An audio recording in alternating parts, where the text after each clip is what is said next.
he'll have to work. It might affect him, but he'll just have to work to one side when the game's on. And you know, the best players, they can put the problems or the other thoughts away for a while and then perform when he has to. And the game was good. Yeah, David was. Yeah, David trained today, so. Fred Caldera.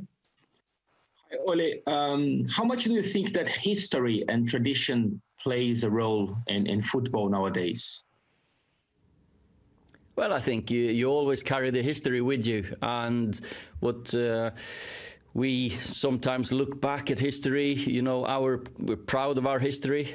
We've had some fantastic nights, European nights at Old Trafford, and we wish our fans could be here because it's a Champions League game in floodlights, probably some rain as well, wet pitch, quick pitch, and those were for me, when I played, those were the best nights because there was the extra tension and atmosphere there was unbelievable, and of course when you play against top teams and top players. Paul Hurst.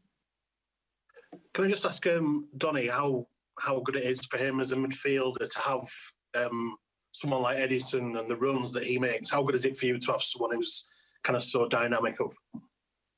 I think that's really important because, especially for me, if you come in the box, it gives you some extra space because the defenders, they always look extra to the striker, so that gives you an extra space for the midfielders.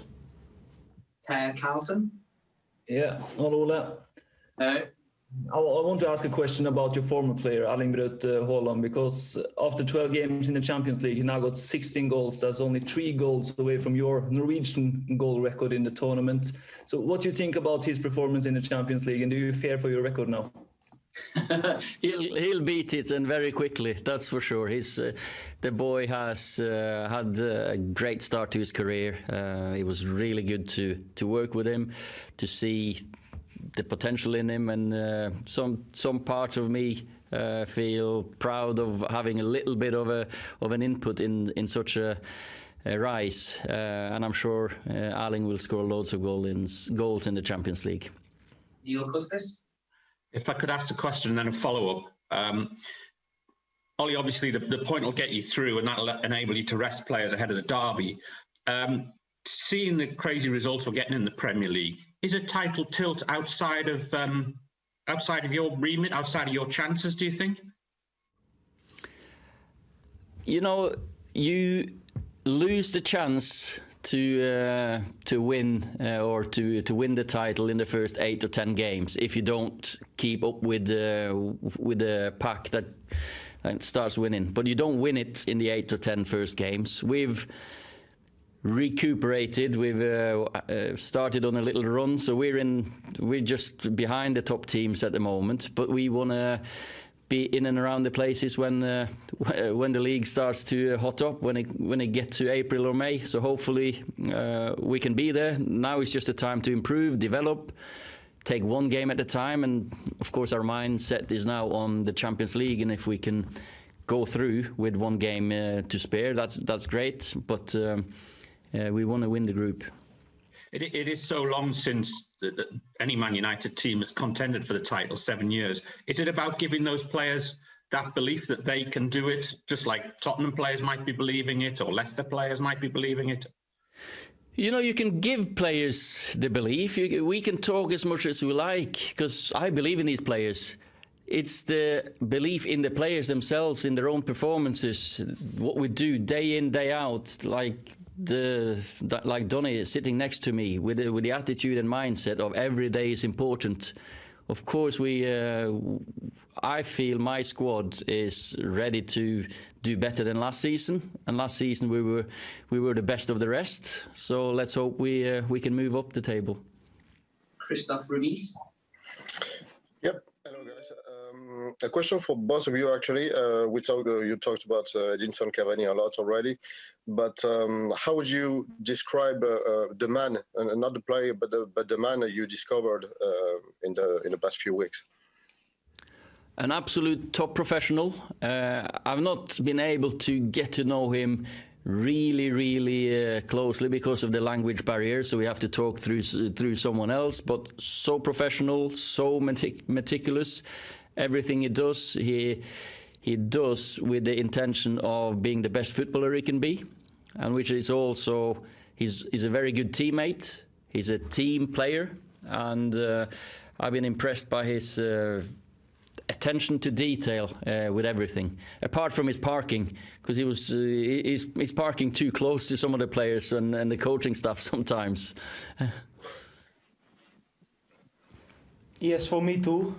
That's also what I see already from day one, that he is here, and he's a really professional. And of course, it's sometimes difficult to communicate, but yeah, I think he's really important for the team. He's already learned two English words. Tomorrow off. When he win a game, he wants a day off. So he knows that one. Mark Ogden. Oh, just following on from Neil's question about the title and the possibility of challenging this year.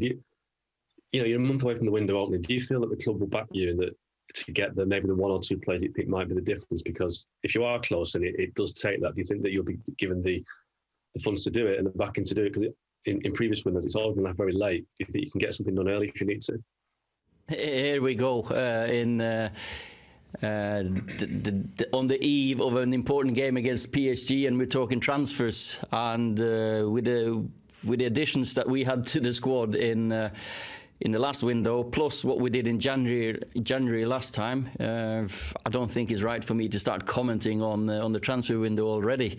So we're just focusing on this game. Let's see where we're at in January. Hopefully we can keep on improving, and I've got selection issues already, so I'm very pleased with what's happening behind the closed doors. Jamie Jackson. Hi Ollie. Yeah, talking of selection issues with regard to Edison Cavani, he's obviously looks very good as a centre forward. That's Anthony Martial's position. Previously at the club, he started off as a centre forward, was put out wide, didn't particularly like it. If you have to make that decision in the future, would that concern you, having to ask Anthony maybe not to play centre forward, maybe play wide or somewhere else? I think there's only one position here that we can only say that's between Dean and David. The rest of them, they've got potential to play in many other positions. Like the boy next to me, Donican, has just spoken about it, how flexible and versatile he is. Anthony, Marcus, Mason, Edinson even.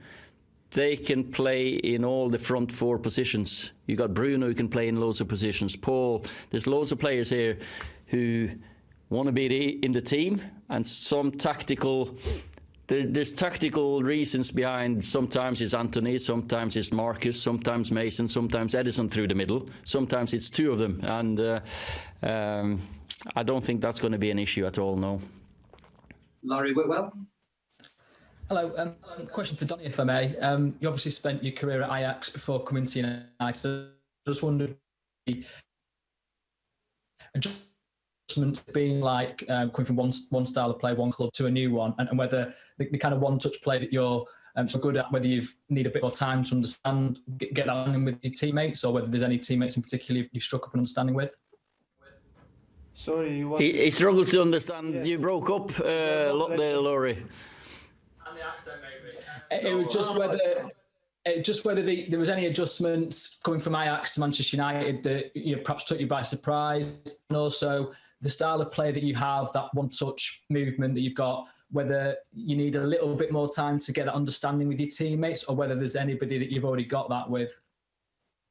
No, I think they understand it already because they are world-class players. So, yeah, this is no difference. Of course, I play with new teammates, so you need to understand. Yeah, they want to call me now. I put unmute, yeah. Okay, so we've got the last two questions for Omar and Sam. Short answer. If you want to go a little bit further, you can. Hello? Hello? No, you can carry on answering that question. Okay. Sorry, he's just finishing answering the question. Sorry. No, I mean, we understand each other, and of course, I can play that kind of style with them. Hi, Omar, do you want to go now? Yeah. Hi, Ole. My name is Omar Akatuba. I represent omarsports.com. People say things like managers improve players.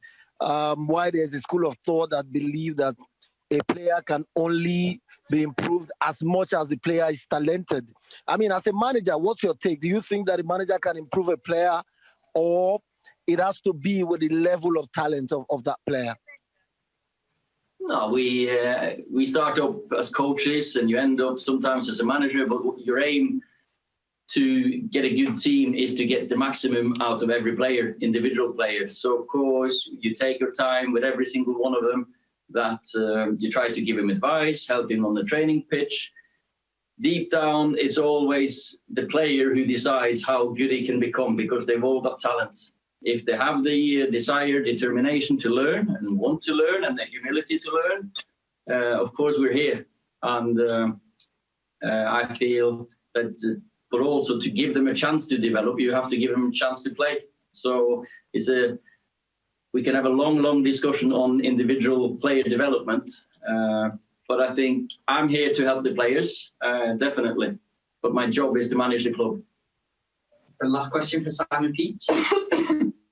I just wanted to ask about Edison again. Just a comment you made before you played them in the Champions League a few years ago.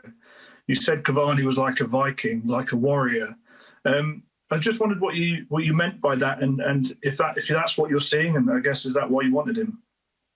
We never give in, us Vikings. You know, we never give up. We've got the right attitude, right mentality. It's a little bit of, that was maybe not fair to Edinson, but it was a compliment, because I always look at players' mentality and the ability to play even or do well, even though you don't have a perfect day, because he's got talent. I could have spoken about all his predatory instincts as a striker, his movement, but what I always saw from him was his ability to work for the team and to be a team player. And we've already seen it here with the work rate he puts down. He's at the top of the tree if you look at the running stats for strikers in the Premier League. And he's 33 years of age, so that's just says everything about his mentality.